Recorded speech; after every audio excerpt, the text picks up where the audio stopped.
Masyaallah laysul khair ilallah. Bismillah masyaallah laysul fusu'a ilallah. Bismillah masyaallah la haula wa la quwwata illa billah. Mohon jawaban salamnya. Assalamualaikum warahmatullahi taala wabarakatuh. Waalaikumsalam warahmatullahi wabarakatuh. Bismillah walhamdulillah. Alhamdulillah ala ilmil madmun wal fahmil maknun من سر كاف والنون اللهم ارزقنا نصيبا من قولك إنما أمره إذا أراد شيئا أن يقول له كن فيكون اللهم صل وسلم على سيدنا محمد نور الأتم المبعوث الأكرم محزر النون والقلم سيد الأخلاق والقيام وعلى آله وصحبه وسلم بسم الله الرحمن الرحيم قول سبحانك لا علم لنا إلا ما علمتنا إنك أنت العليم الحكيم قال رب اشرح لي صدري ويسر لي أمري واحلل عقدة من لساني يفقهوا قولي وقل رب زدنا علما وقل رب زدنا علما وقل رب زدنا علما وارزقنا فهما وهداية وتوفيقا وإخلاصا ويقينا وإيمانا وأدابا وأخلاقا آمين آمين يا رب العالمين. الحمد لله. Puji syukur kehadirat Allah Subhanahu wa taala segala nikmat yang diberikan kepada kita semua. Salawat serta salam kita haturkan kepada junjungan kita Nabi besar Muhammad sallallahu alaihi wasallam. Karena berkat beliaulah, melalui beliaulah kita banyak mendapatkan kenikmatan dari Allah Subhanahu wa taala. Katakan oleh para ulama, la tasiru ni'matun ila ahadin walau kana kafiran illa biwasitatir rusul. Tidaklah seorang hamba, seorang makhluk daripada makhluknya Allah Subhanahu wa taala sampai nikmat kepada dia melainkan perantaranya adalah Nabi Muhammad sallallahu alaihi wasallam. Mudah-mudahan kita senantiasa istiqomah karena Allah Subhanahu wa taala untuk senantiasa bersyukur terhadap nikmat yang diberikan oleh Allah Subhanahu wa taala. Dan salah satu cara terbaik untuk mensyukuri nikmat tersebut adalah dengan mempergunakan nikmat tersebut di jalan yang diridhai oleh Allah Subhanahu wa taala.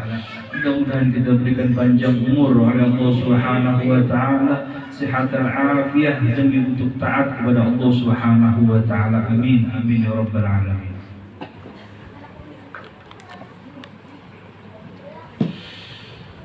Nyambung akan pembicaraan kita di dalam kitab sifat 20 masuk kepada sifat mukhalafatu lil hawadits. Qala al-muallif rahimahullah nafa'na bihi wa bi 'ulumihi fid dharain amin. Ila qawlihi mukhalafatu lil hawadits. Mukhalafatu lil hawadits artinya bersalahan Allah taala bagi segala yang baharu, maka mustahil bersamaan Allah Ta'ala bagi yang baharu.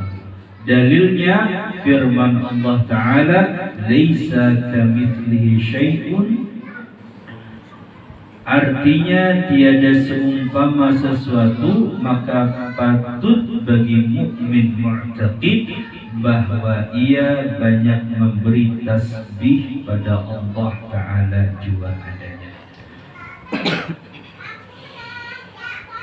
Sifat yang keempat yang ada di dalam kitab sifat 20 yaitu mukhalafatu bil hawadits.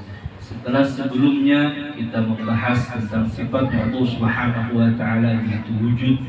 Kemudian wujud tersebut ada namanya qidam, tidak ada awal baginya. Kemudian wujud tersebut baqa, tidak ada akhir baginya. Dan sekarang wujudnya Allah Subhanahu wa taala berbeda dengan makhluknya Allah Subhanahu wa taala. Artinya bersalahan itu berbeda, belain kada sama. Itu artinya bersalahan. Lain artinya salah lah, Allah salah lain. Bersalahan itu bahasa Melayu, artinya berbeda, kada sama atau berlainan. Berlainan dengan yang baharu. Apa arti baharu? Baharu, segala makhluk ciptaan Allah itu semua baharu. Karena yang qidam, yang bersifat qidam, yang terdahulu hanya Allah Subhanahu wa ta'ala. Jadi selain dari Allah itu asalnya ada, lalu diciptakan oleh Allah, lalu diadakan oleh Allah. Maka segala sesuatu yang diawali dengan ketiadaan itu baharu. Setiap baharu ya makhluknya Allah. Kalaunya Allahnya kekal, Allahnya kan tiada ada awal baginya. Jadi yang penting bagi kita untuk mempunyai keyakinan yang kuat, kita tanamkan keyakinan kuat di dalam hati dan diri kita bahwasanya Allah Ta'ala berbeda dengan seluruh makhluknya ciptaan Allah Subhanahu wa Ta'ala. Oleh karena itu Allah kada sesamaannya, namanya beda. Namanya kada sama, jadi kada sesamaan. Jadi kada kau mikirkan kiapai, kada kiapa, karena memang kada sesamaan. Nang kawa dimisalkan itu kan karena ada samaannya. Seseorang bisa mengumpamakan, seseorang bisa menyamakan kalau ada sesamaannya. Kalau nang kada samaannya, apa kada kau dimisalkan? Namanya din kada samaannya, siapa dimisalkan? Kayak dahulu kemarin kita pernah umpamakan ya dahulu di Hadramut sana, dahulu kita Hadramut sana ada namanya wadai namanya Bakhomri. Pernah tahu lauk yang namanya Bakhomri? Di Banjar ada yang Bakhomri ini, tidak nyamannya tuh dimakan itu panas-panas pakai teh susu, namanya tuh Syekh Halid pakai Bakhomri waktu pagi-pagi itu sebelum kuliah, sebelum sekolah biasanya makannya tuh. Jadi sambil menghadani angkot habis, jadi pondok kita tuh harinya pondok kuliah kita ambil dua, ambil kuliah ambil pondok di adan sana. Jadi sebelum menghadami angkot, menghadami bis, kita makan itu dulu hanya sampai bisnya hanya jalan. Nah, Bakhomri ini walaupun pian kada pernah melihat, tapi ujar ulun Bakhomri itu mirip di Banjarni lawan wadai untuk. Bentuknya tuh lawan warnanya tuh sama wadai untuk, tapi isinya kada. Bukan kada berhenti lah, kada berhenti itu isinya ada, cuman kada ada intinya. Kalau ini memang kosong, plong. Jadi ibaratnya kalau dicucuk itu kempes langsung karena isinya ada. Di atasnya ada jintannya, tahu jintan, habatus sauda, jintan hitam. Jadi ada, ini luar biasa kan orang di sana tuh ada bau buat jintan.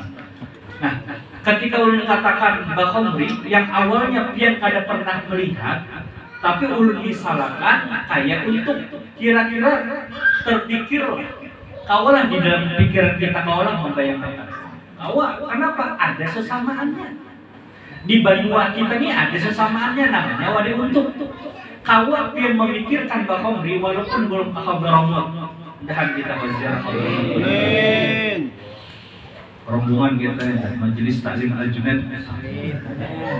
Ya, tenang aja ada ya bos. Amin. Dia nggak bisa mikirkan, sini aja mikirkan. Dan sini panjang umur, sehat afiat, banyakkan rezekinya oleh Allah Subhanahu wa Ta'ala. Nyaman bos. Jadi apa yang ingin ulun sampaikan? Yang ingin ulun sampaikan adalah seseorang bisa memikirkan akan sesuatu yang tidak pernah dia lihat, namun apabila ada memiripannya, ada sesamaannya, ada memiripannya, itu nak kau membayangkan. Kalau Allah Subhanahu wa Ta'ala kan kada kawa dibayangkan. Kenapa? Karena sesamaannya ada. Makanya ujar Al-Imam Ali karamallahu wajhah, kata beliau apa? Kullu ma khatara bi balik fallahu yukhaliqu bidzalik. Setiap kita terlintas di dalam hati dan pikiran kita akan menerka-nerka bagaimana zat bentuk daripada Allah itu pasti kada sama, pasti belain-lain. Setiap apa yang kita pikirkan tentang zatnya Allah, Allah tuh kayaknya kayak gini Pak, Allah tuh kayaknya kayak gini Pak. Nah, setiap yang terlintas di dalam hati kita pasti belain-lain, kada mau sama. Ya memang kada ada samaannya. Kita ini kan kalau memikirkan sesuatu karena ada sesamaannya, karena ada sesamaannya tadi. Tapi kalau kada ada samaannya, kan kada memikirkan. Kenapa? Karena Allah Subhanahu wa Ta'ala tidak. Kita ini makhluk baharu. Ketika kita memikirkan pun pikiran kita itu baharu. Yang awalnya kada ada di pikiran kita, lalu muncul memikirkan. Nah, yang baru muncul itu kan baharu. Bagaimana sosok yang baharu kawa mendapati yang tidak? Yang ini yang maha, kada kawa yang baharu memikirkan yang tidak. Kenapa dia kada kawa? Karena memang kada sanggup. Kada kawa tadi Pak. Jadi kada usah dipikirkan, kada usah dibayangkan karena kita kada sanggup membayangkannya. Bapak ya apa ya? Cukup berkeyakinan Allah berbeda dengan makhluk. Bedanya apa? Beda di sifat, mukhalafahnya nah, mukhalafahil hawadithnya nih, beda di sifat, beda di zat. Ya apa? Bedanya di zat. Makhluk itu kan zatnya makhluk itu ada benda padat. Ini kan benda padat nih kan. Ada benda cair, ada gas, LPG itu. Benda gas, ada padat, ada cair. Nah, Allah itu kada cair tuh. Allah bukan benda padat, Allah bukan benda cair, Allah juga bukan gas. Beda sudah di zat. Kalau cair kan benda cair, sifatnya air apa? Sifatnya air. Sifatnya air apa? Sifatnya air apa? Yang pernah belajar sekolah. Air, sifatnya air akan berbentuk dengan tempat yang dia huni. Dengan tempat yang dia tempati. Ini bentuknya banyak ya Pak? Gelas, karena bertempat di gelas. Kalau diandak di baskom, bentuk baskom. Kalau diandak di botol, bentuk botol. Karena memang sifatnya air akan berbentuk di mana dia diletakkan. Itu benda cair. Kalau benda padat, ya benda padat sudah padat. Ada kayak cair kan. Nah.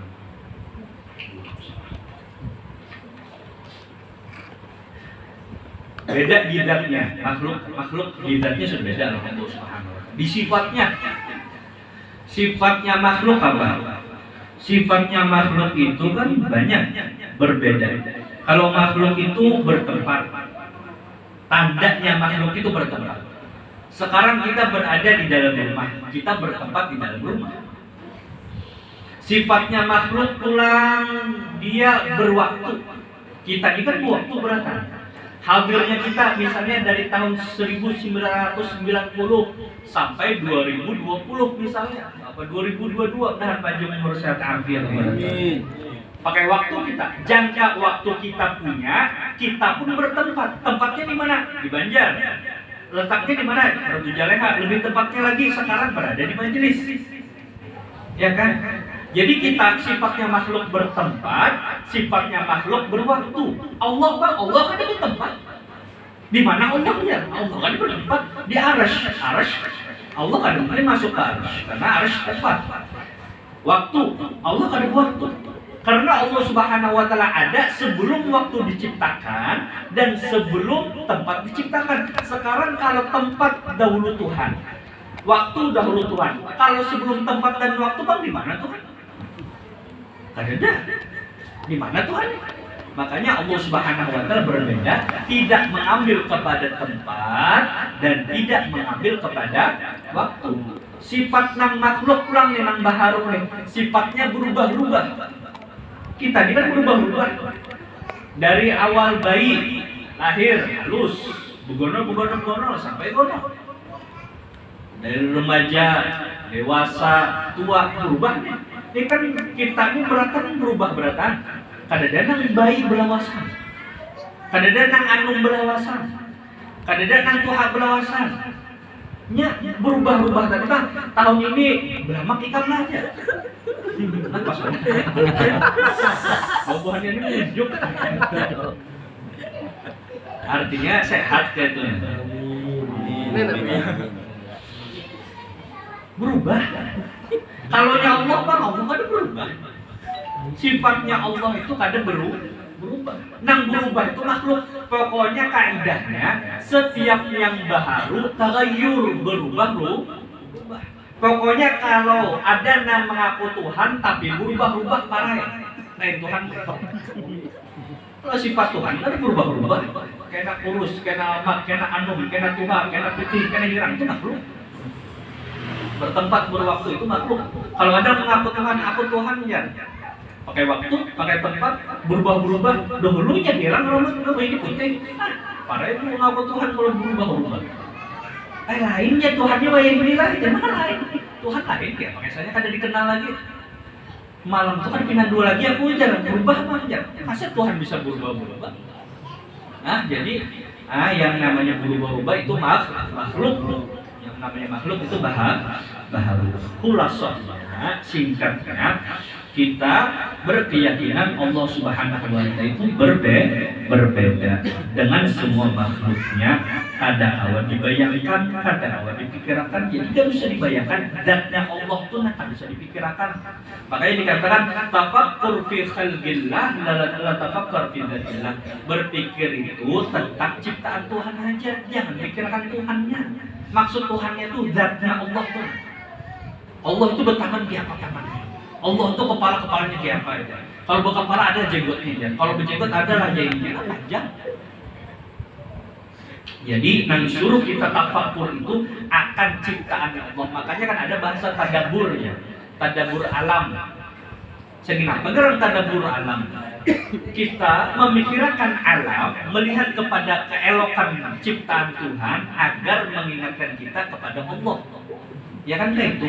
Segala sesuatu ini adalah dalil.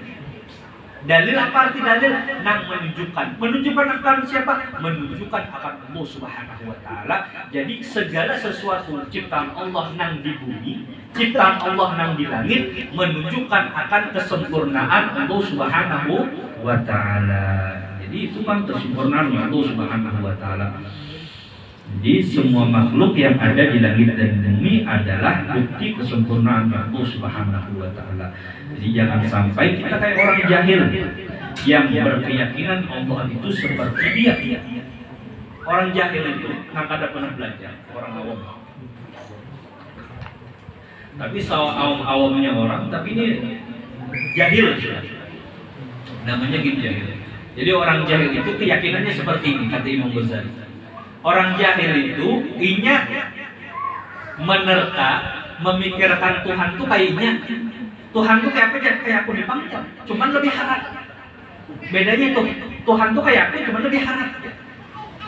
Ujar Imam Ghazali, orang yang berpikiran seperti ini, Tuhan seperti dia, namun lebih harap, itu kayak hewan. Hewan itu ujar Imam Ghazali, sapi itu nah kalau bisi akal kayak itu kamu berpikir itu.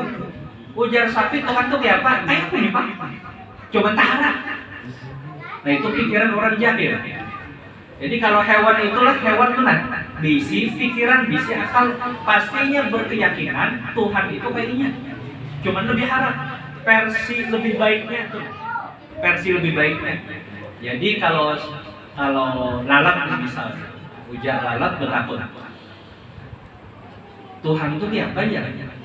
Tuhan tuh kayak aku lah ya. Tuhan tuh bersayap lah jangan lalat. Oh Tuhan kan bersayap.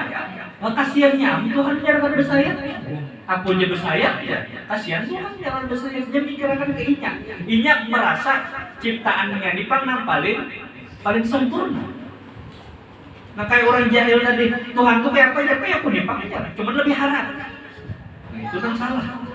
Kan katanya Imam Ali, setiap yang kita pikirkan Tuhan kayak apa, Tuhan pasti melahirkan lawan yang kita pikirkan nih.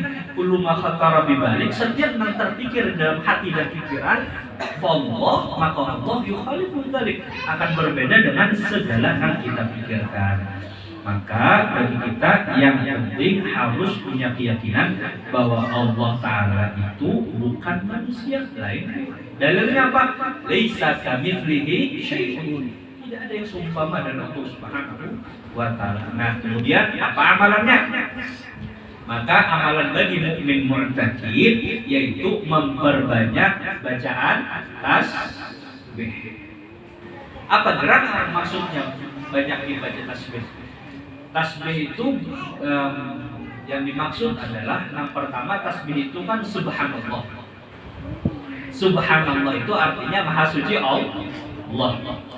Kalau lebih umum lagi yang dimaksud memperbanyak tasbih, memperbanyak zikrullah, memperbanyak zikir mengingat Tuhan. Lebih umum lagi memperbanyak ibadah kepada Allah. Jadi arti yang khusus tasbih ada subhanallah, lebih umum zikir, lebih umum lagi ibadah. Jadi yang dimaksud kita banyak-banyak membaca tasbih subhanallah. Apa gerak artinya? Artinya maha suci Allah. Apa gerak arti maha suci Allah? Artinya Allah suci bersifat kepada nang sesuatu nang kekurangan. Munazzahun, Allah Subhanahu wa Ta'ala suci an kulli naqsin, atas segala kekurangan. Setiap kita pikirkan akan kekurangan, pasti Allah kada kayak itu. Pasti kada kayak itu. Munazzahun an kulli naqsin. Allah bersifat mustahil Allah mempunyai kekurangan. Jadi gunanya tasbih adalah mensucikan akan sifat-sifat yang kurang dan mensifati muttasifun bikulli kamal, bersifat akan Allah Subhanahu wa Ta'ala dengan segala nam sempurna. Jadi amalan bagi orang yang akan belajar sifat mukhalafatul hawadith, lisannya berzikir banyak-banyak membaca tasbih subhanallah, subhanallah, subhanallah, subhanallah. Setelah lancar, nang ada di lisan ini lancar sudah subhanallah, subhanallah, lalu tertransfer ke dalam hati. Allah maha suci, Allah maha suci, Allah maha suci. Ketika di dalam hatinya terpenuhi dengan zikir Allah maha suci, Allah maha sempurna, kada sawat lagi memikirkan akan zatnya Allah, karena memang kada awa seorang hamba nang baharu nang makhluk memikirkan akan zatnya Allah Subhanahu wa Ta'ala. Siapa Tuhan? Pokoknya Tuhan sempurna. Pokoknya sempurna itu bang, siapa? Pokoknya sempurna. Kada kawan nang kiapa karena kada memikirkan, karena baharu kada memikirkan akan keesaan Allah Subhanahu wa Ta'ala. Jadi zikirnya memperbanyak bacaan subhanallah, memperbanyak tasbih. Nah, juga salah satu faidah orang memperbanyak tasbih banyak dikatakan oleh para ulama, dan itu sendiri terjadi di zaman Nabi Muhammad SAW.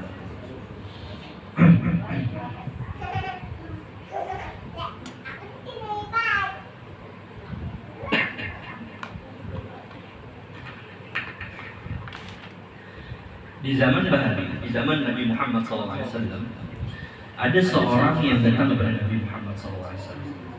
Ada seorang yang datang kepada Nabi Muhammad SAW.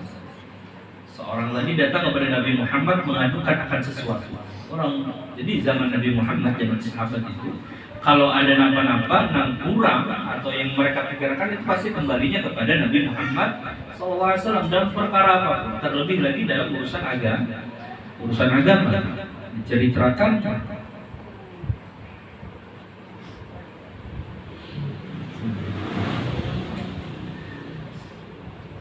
zaman Nabi Muhammad SAW datang seseorang. Ya Rasulullah, katanya, aku telah melakukan dosa, wahai Nabi. Aku telah melakukan dosa. Kemudian kata Nabi Muhammad SAW, benar engkau telah melakukan dosa? Benar, wahai Nabi.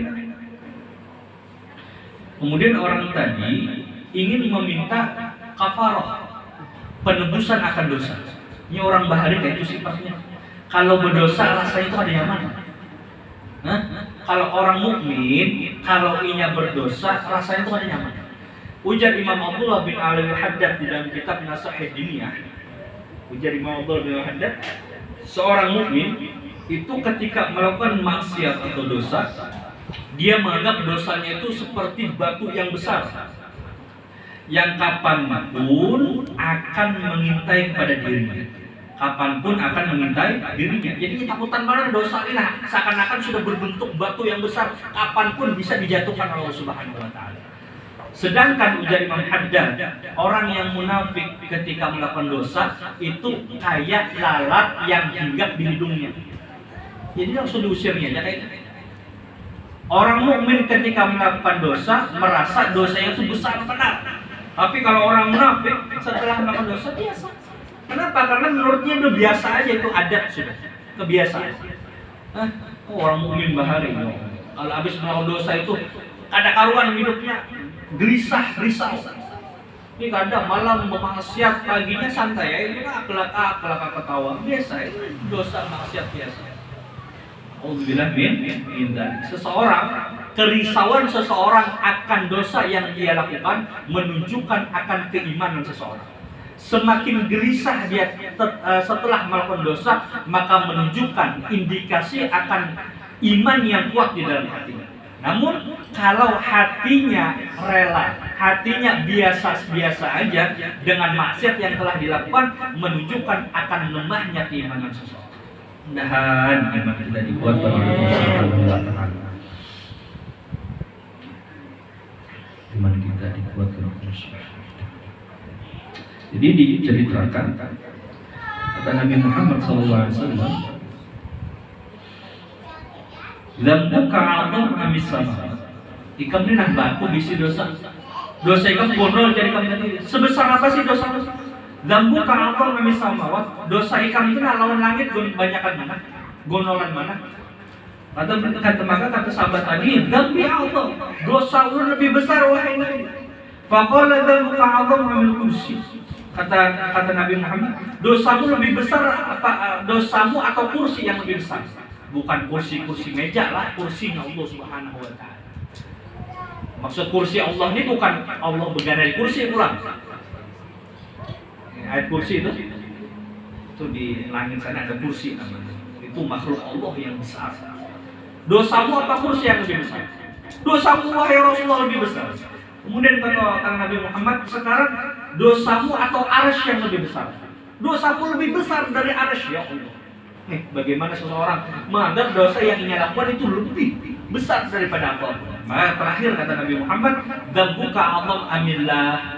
Lebih besar dosamu apa ampunan Tuhan? Ya Rasulullah, ampunan Tuhan jauh lebih besar daripada dosa. Jadi ini tadi kata Nabi Muhammad, dosamu lawan langit gonolan mana? Gonolan dosamu, kata orang tersebut. Kata Nabi Muhammad, dosamu lawan kursi gonolan mana? Gonolan dosaku. Dosamu dengan arsy gonolan siapa? Gonolan dosaku. Dosamu lawan ampunan Tuhan, lebih gonol ampunan Tuhan daripada dosaku. Terus bagaimana caranya untuk mendapatkan kafarah tadi biar dosanya habis tadi diampunkan? Kata Nabi Muhammad SAW, "Alaika bil jihad fisabilillah." Ikam jihad, perang melawan orang kafir. Kata orang tadi, "Ya Rasulullah, inni liman ajbadan nas." Ulun ni orangnya penakut, pian suruh perang lah. Ulun ni penakut benar orangnya. Nah, orangnya penakut tapi orangnya menggawi dosa. Ai ab'akum qalban. Kemudian kata dia, "Laula anna ahli tunisuni idza kharajtu lailan ma kuntu akhlu." Seandainya keluarga ulun Nabi kada menguati ulun supaya keluar malam, ulun kada wani keluar malam. Lawan malam ulun takutan, apalagi berjihad. Nah, ujar Nabi Muhammad, "Alaika bisolati jawful, alaika bisyam." Kalau ikam kada kuat jihad, berpuas. Kemudian kata orang tadi, "Wa qala wallahi ya Rasulullah ma asba'a min khuruz bin qad." Ulun ni orangnya kelaparan mana? Jangankan berpuasa, makan aja rasa lapar terus. Kada kuat ulun berpuasa. Ya Allah, itu orang. Faqala, kemudian kata Nabi Muhammad SAW, alika bisolati fi jawfil lail, sembahyang tahajud kan, supaya dosa kami diampuni, sembahyang tahajud. Kemudian kata orang tersebut, wahai Nabi, ulun ini sembahyang subuh kecuali digarap, apalagi malam tahajud. Kalau kada digarap sembahyang subuh kan sembahyang. Ya Allah. Tersenyum Nabi Muhammad SAW melihat orang ini. Suruh jihad mutah, disuruh puasa kada pemuasa, kada kuat tahan lapar. Disuruh sembahyang malam, sembahyang subuh bin kadang anak bergabung melawan duha. Kalau kada digarapnya. Kemudian kata Nabi Muhammad yang terakhir. Alaika, maka ujar Nabi Muhammad ikam bi kalimatain khafifatain. Ikam sebutlah, bacalah wiritan dengan wiritan yang sangat ringan. Dua kalimat yang sangat ringan. Ringan di mulut, di lisan, tsaqilataini fil mizan, yang berat di timbangan, habibataini ila rahmat, dan dicintai oleh Allah Subhanahu wa taala. Nah, ini amalan yang kita cari kan. Amalannya kadang alih, berat di timbangan, artinya gonor pahalanya, dicintai Tuhan pulangkan. Cari ini amalan kayak gini cari. Nah, kalau tuh nang amalnya sedikit tapi gonor pahalanya. Nah, apa gerak bacanya? Kata Nabi Muhammad SAW, bacaannya adalah Subhanallah wa bihamdi Subhanallahil azim. Ini dapat menghapuskan dosa yang besarnya kayak arsy, besarnya kayak kursi, besarnya kayak air. Dan ini pun amalan mukhalafah lil hawadits. Apa bacanya? Subhanallah wa bihamdi Subhanallahil azim. Kita baca sama-sama 3 kali. Subhanallah bihamdi Subhanallahil azim. Subhanallah bihamdi Subhanallahil azim. Subhanallah bihamdi Subhanallahil azim. Mudah-mudahan menjadi catatan diberatkan timbangan kebaikan kita. Allah Subhanahu wa taala, mudah-mudahan Allah Subhanahu wa taala mengampunkan dosa kita, beratkan, dijadikan kita orang-orang yang istiqomah di dalam menuntut ilmu hingga akhirnya mendapatkan husnul khatimah. Husnul khatimah al-habiniyah wal salihah wal rusul wa salihun ila hadratin Nabi Muhammad sallallahu alaihi wasallam. Bismillahil Fatihah.